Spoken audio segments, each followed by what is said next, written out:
ఈ రోజు నుంచి జనగణన కార్యక్రమం ప్రారంభమైంది. ఏపీలో మొత్తం 2 విడతల్లో జనగణన కార్యక్రమం జరుగుతుంది. ఈ రోజు నుంచి నెల 30 వరకు స్వీయ గణనకు అధికారులు అవకాశం కల్పించారు. మొబైల్ ఫోన్ ద్వారా లాగిన్ చేసుకుని ఇంటిని జియో ట్యాగ్ చేసి వివరాలు నమోదు చేసుకునే అవకాశం కల్పించారు.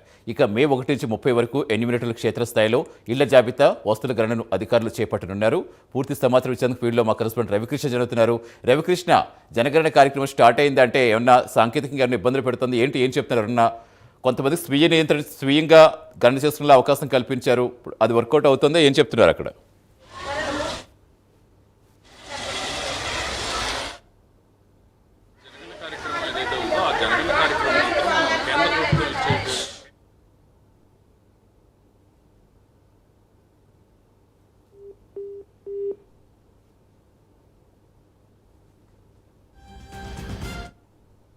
ఈసారి అయితే మాత్రం మొట్టమొదటి 15 రోజులు అంటే ఇవాళ నుంచి 30వ తేదీ వరకు మొత్తం 15 రోజుల పాటు కూడా స్వీయ జనగణన కార్యక్రమం అయితే జరుగుతుంది. దీనికి సంబంధించి ప్రధానంగా కూడా ఈ సైట్ కి వెళ్తాం, ఆ పోర్ట్ ద్వారా మొబైల్ కి సంబంధించి కనెక్ట్ కావడం, ఆ తర్వాత అయితే మాత్రం తమ గృహం ఏదైతే ఉందో దానికి జియో ట్యాగ్ అయిన తర్వాత ఈ నమోదు చేసుకోవాల్సి ఉంటుంది. నమోదు చేసుకున్న తర్వాత అంతా ఓకే అయితే మాత్రం దానికి సంబంధించి ఐడి క్రియేట్ అవుతుంది. ఐడికి సంబంధించిన వివరాలు ఏవైతే ఉన్నాయో అది ఎన్యూమరేటర్లకి ఇవ్వడం అనేది జరుగుతుంది. ఈ ప్రక్రియ అయితే ఇవాళ ప్రారంభం చేసుకోవాలి. ముఖ్యంగా కూడా రాజకీయ నాయకులకు సంబంధించి ప్రధానంగా కూడా ఈ రోజు అయితే మాత్రం ఎమ్మెల్యేలు, ఎంపీలు వీళ్ళందరూ కూడా ఈ రోజుకి సంబంధించి జనగణన కార్యక్రమాన్ని స్వీయ జనగణన కార్యక్రమం ప్రారంభించినట్టు తెలుస్తుంది. కొద్దిసేపటి క్రితమే సీఎం చంద్రబాబు నాయుడు కూడా ఆన్లైన్ లో అయితే మాత్రం ఆయన జనగణన కార్యక్రమం ద్వారా తమకు సంబంధించి నమోదు అయితే చేస్తున్నట్లుగా కూడా మనకు వస్తున్నటువంటి సమాచారం. ఈ నేపథ్యంలోనే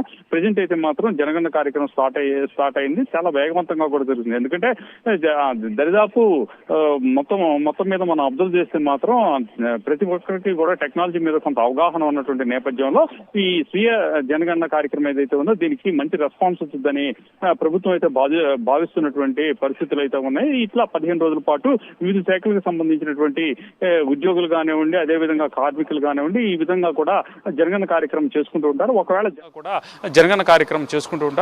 జనగణన కార్యక్రమం స్వీయంగా కూడా చేసుకోలేనటువంటి నేపథ్యంలో 30వ తేదీ నుంచి అంటే మే 1వ తేదీ నుంచి మరి 30వ తేదీ వరకు కూడా ఈ కార్యక్రమం జరుగుతుంది. మొత్తానికి 1,10,000 మంది ఎన్యూమరేటర్లు, అలాగే సూపర్వైజర్లు, 3,500 మంది సిబ్బంది కూడా ఉన్నటువంటి పరిస్థితి. ఈ వచ్చేటువంటి ఎవరైతే ఈ ఎన్యూమరేటర్స్ ఇంటికి వచ్చినటువంటి సందర్భంలో వాళ్ళకి పూర్తిగా సహకరించాలని చెప్పి ప్రభుత్వ అధికారులు అయితే తెలియజేస్తున్నారు. వాళ్ళకి సంబంధించి ప్రధానంగా కూడా ఐడి కార్డులు ఇవ్వడం జరిగింది.